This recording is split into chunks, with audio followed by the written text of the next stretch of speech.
Hello, everyone. Thanks for tuning back in once again to Authentic Black Goddess TV, and also to those of you tuned in on the QueenAShakur TV show. So as you're coming in, please feel free to go ahead and subscribe to the channels. If you haven't done so already, be sure to click the notification bells and click the word all so that you're notified each time the Queen Goddess goes live. Okay? Also, don't forget you can follow me on Instagram at QueenAShakur. Also on Instagram at divine_goddess_27. Brighton and Patreon at QueenAShakur. And Twitter at DGoddess27. All right. Thank you all for returning black to the chats. Let's get into it, people. This is your morning wake-up call. Listen to this. Ex-police chief charged with embezzling thousands meant for a child leukemia patient. Now, I'm talking about nefariousness at the highest level, okay? Who does that? A former police chief in North Carolina has been accused of embezzling thousands of dollars meant for a family of a teenage cancer patient. Now, according to the news reporter, the last indictments against Spivey, pay attention how they don't say his entire name. They just call him Spivey, nor do they show his face. The last indictments, or the latest indictments against Spivey, alleges he was entrusted to receive and donate $8,000 to the patients or the parents of 14-year-old Philip Tanner Buffkin. Hold on, it just gave me an idea about something I need to report on.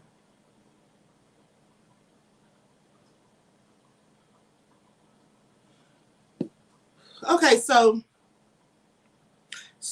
was supposed to receive and donate $8,000 to the parents of 14-year-old Philip Tanner Buffkin. Buffkin died of leukemia in 2019. Now, along with the embezzlement, the local newspaper reported Spivey has been also accused of stealing and selling firearms from the Chadbourne police departments. I'm going to tell you something. Y'all know what I find very interesting? That the police are out here doing more crime than the people out here in the street doing crime. Anybody notice? I mean, this is just a land of complete lawlessness. I mean, you have the police out here stealing, robbing, or raping, killing, and everything. And quite frankly, they get away with it most of the time. Now, also accused of stealing and selling 5 firearms from the Chadbourne Police Department, where he served as police chief from 2018 to April the 6th of 2021. He's probably been stealing and doing all kinds of nefariousness his whole career, okay? The 35-year-old resigned after he was placed on administrative leave in March. District Attorney John David recommended the town suspend him due to issues with police department's evidence locker, citing multiple instances where Spivey didn't produce or couldn't produce evidence. I'm sure he couldn't produce it because he stole it. Probably was in there selling drugs and everything, honey. You know they have all kinds of stuff in the evidence locker. He was probably stealing all the drugs they confiscated and after selling them out on these streets. Spivey has been charged with 1 count of embezzlement, 1 count of larceny by employee, 1 count of felony larceny, 1 count of felony conversion, as well as 4 counts each of obstructing justice and forgery of wills or deeds. So he's out there stealing people's properties too. Ooh, honey, he was doing all sorts of things. They need to just put him under the prison right about now. Now, the charges are just the latest filed against Spivey, who was first arrested on April the 19th and has since been indicted on nearly 90 felony counts, people. 90. This is who's out here patrolling these streets. You think he's the only one? He's just the latest one to get busted. Special agents with the North Carolina State Bureau of Investigation, called the SBI, arrested Spivey without incident in the town of Fair Bluff. Now, at the time, Spivey was issued a $665,000 secured bond and booked at the Columbus County Detention Center. He shouldn't have been given a bond. I'm sorry, 90 felony counts, and you used to be a chief of police. He shouldn't have any reason to have gotten a bond. None whatsoever. Now, he was charged with 31 felony counts of altering, stealing, or destroying evidence, 31 counts of embezzlement, 4 felony counts of trafficking opiates, and more. Spivey was accused of stealing more than $30,000 worth of $30,000, pills, and handguns from the Chadbourne Police Department's evidence room, according to the WECT News. Say what now? They are going through the motions. That's about it. Let him rot in prison. The channel is CBS 17 and the full time is Anthony Spivey. Okay, thank you. The full name is Anthony Spivey. That would take place if the cop was black. You already know it would. And let me tell you something else. If this were a black cop, his whole face would be everywhere and his name too. They keep referring to him as Spivey. They haven't said his whole name in 2 of the articles that I read, and they won't show his picture. I have not seen his picture yet. Okay? A whole dope dealer, yes. And they show his full male face as well. Thank you, Tex, because I will be looking for it. I wish I'd have found it first so I could have posted it all over the place. Now I'm going to have to change my thumbnail. Now listen to this. Dirty devil. I mean, and the saddest thing is that he stole money from the parents of a child who died from cancer. How low could you go? Anyway, on May the 5th, a grand jury indicted Spivey on 93 charges, the 88 felony counts plus 5 misdemeanor charges. Now, the SBI has already recovered a number of stolen firearms, several of which former Chief Spivey sold to friends. Oh, they should all be indicted because they're receiving stolen goods. And don't try to act like they didn't know because they knew. He sold some to his friends, family members, and acquaintances, locked them all up. That's what they do if it was black folks. Pay attention. This is according to District Attorney John David. He said this in a statement after the grand jury indictment, according to the news reporter. Now, to date, there remain a large number of unaccounted for firearms, and we are seeking for public assistance, they say. Anyone with information regarding the sale, purchase, or possession of a firearm involving William Anthony Spivey, oh, there's his name right there. William Anthony Spivey is encouraged to call the Coastal District of the SBI at 910-346-2121. This is just also crazy.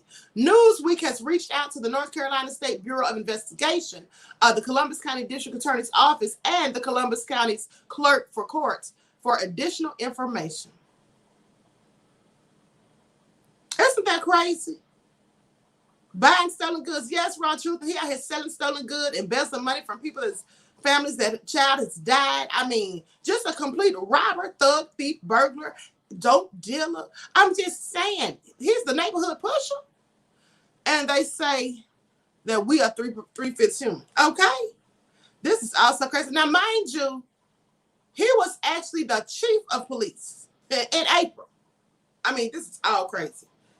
Somebody please make it all make sense. Oh, well. Say what now? What? Hold on. I wasn't even going to report on this. I just saw this crazy story. Hold on, people. Let me find this on Google. Well, I'm surprised he didn't off himself. Oh, honey, he probably didn't because he probably knows he's getting away with it. What y'all think? He probably thinks he's getting away with it.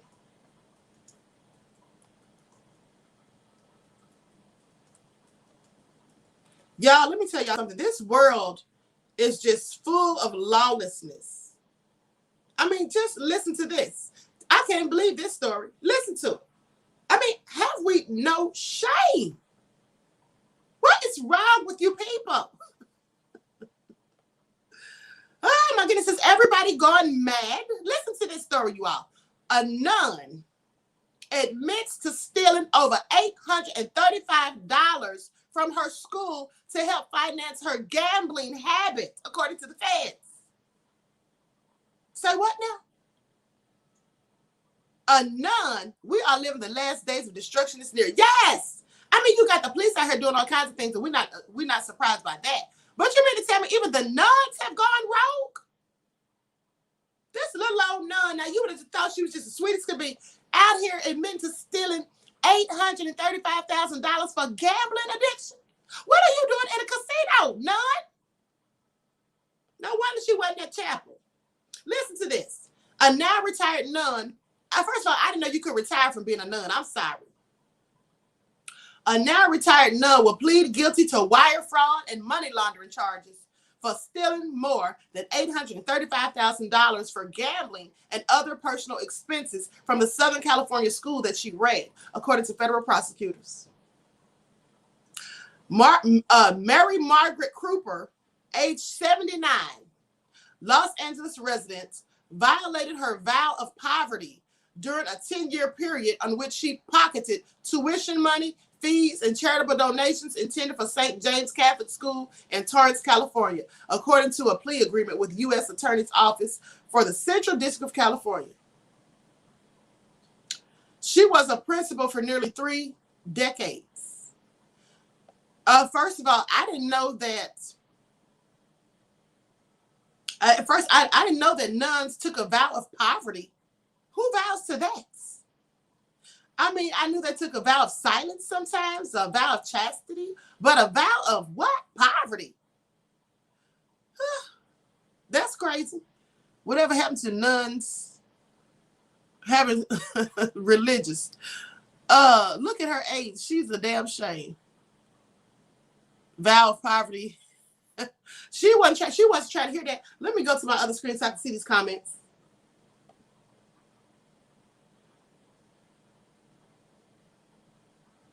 Queen, you should see them old white ladies at the casinos. They be out of control. Yes, they do, to prove they are humble. She said, come 5 with your funky ace, said Just Biz. Yes, they retire. They normally go to the nun home. Catholic Church is the wealthiest institution in the world. Now we know why. I'm joking, people. Okay, she was a nun in name only. She had the perfect cover to be a thief. You know what? Sounds likely. Whoopi got a lot to say about this. I wonder what she getting at the machine, sitting at the machine, nunned up. Cha-ching.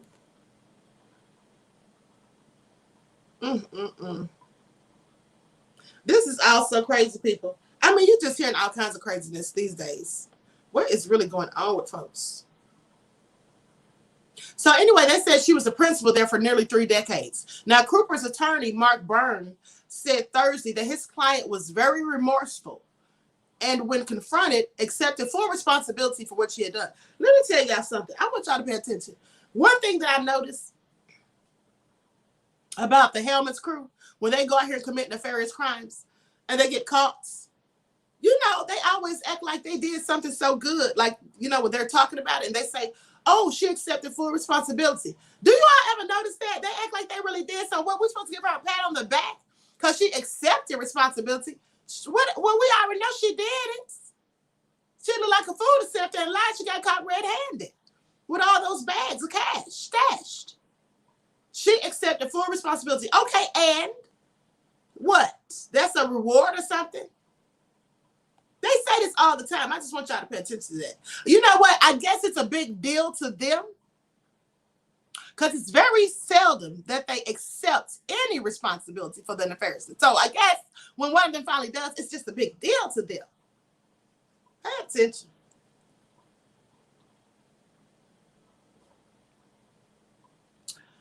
Neema says, how is she in court and the priest sexually violate children and never see a courtroom?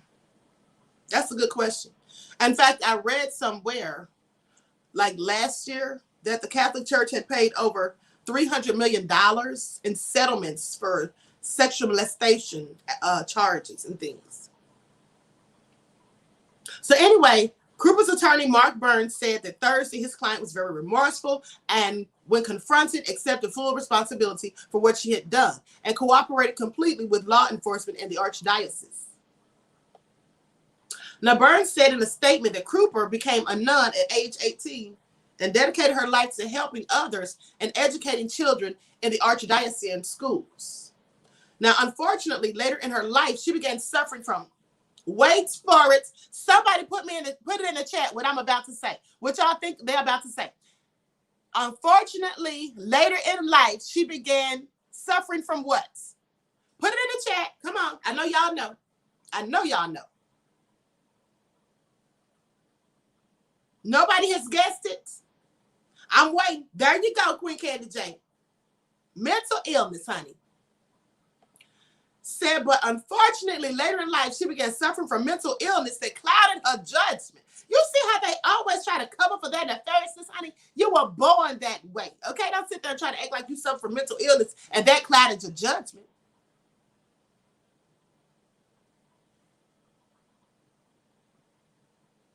Something's in my eye. She did a blue collar crime. No, honey, that's a white collar crime, right? And that's what that is. A hot mess. Now, so he clouded her judgment and caused her to do something that she otherwise would not have done. Okay. She is very sorry for any harm that she caused. Cooper will be arraigned July 1st. I get so sick of them with this mayo splaining. Just take your punishment and move on. Don't sit here and try to justify your foolishness and foolery with the fact that say you have mental health issues and what you wouldn't have done. It doesn't matter what she wouldn't have done. It's what she did that's in question. Please stop gaslighting and deflecting and mayo splaining. Now, CNN has requested comments from the Los Angeles Archdiocese. Cooper was charged Tuesday with 1 count of wire fraud and 1 count of money laundering, according to federal prosecutors. Now, under the agreement, she pleaded guilty to carrying the charges, which the prosecutor said carry a maximum of 40-year federal prison sentence. Well, honey, she won't make that. She's already 79. So during the 28 years as principal, Cooper oversaw funds that the school received, including cash and checks for tuition, fees, and donations, according to the plea agreement. Now, Cooper was a signatory on a pair of credit union accounts, a school savings account, and a convent account to pay for living expenses for herself and others at other nuns at the school.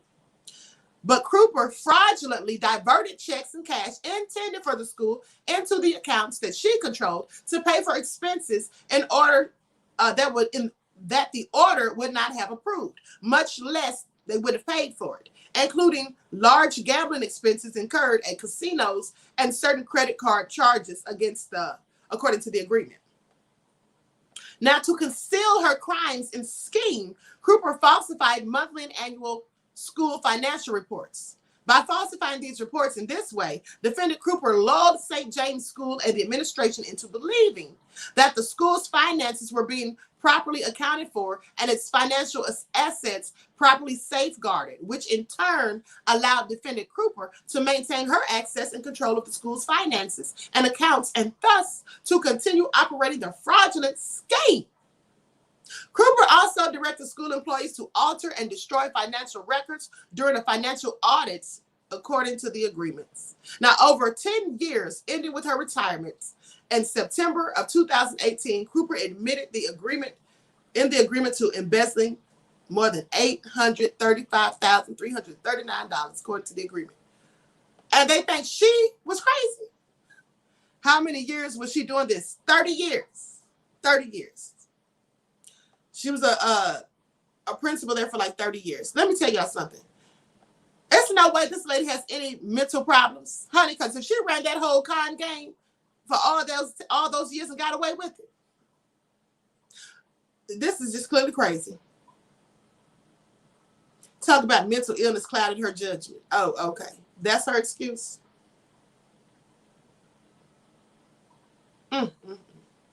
Oh, you know what? I take that back. She wasn't doing this for 30 years. She was working there for 30 years, but they claim she only did this for over the last 10 years, leading to her retirement.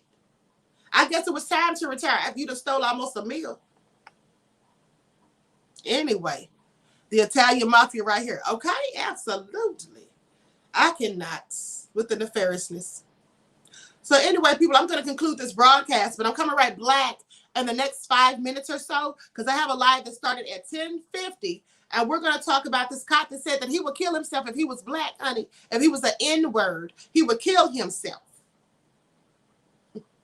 Yeah, I would say something, but I'll just hold my thoughts. So we're going to talk about that when I come back. And also, I'm going to give you guys an update. You remember the black man that was killed by the police in Hawaii? They said he went into the wrong home or whatever, and his wife and child, they were talking about it. His wife was talking about it. Well, so I'm going to give an update on that story because more information has been divulged. So with that all being said, thank you all for tuning in. Make sure you like and share the video, subscribe to the channels if you haven't done so already. Be sure to click the notification bell and click the word all so that you're notified each time the Queen Goddess goes live. All right. And I hope to see you all right black in the chats, Royals. Peace.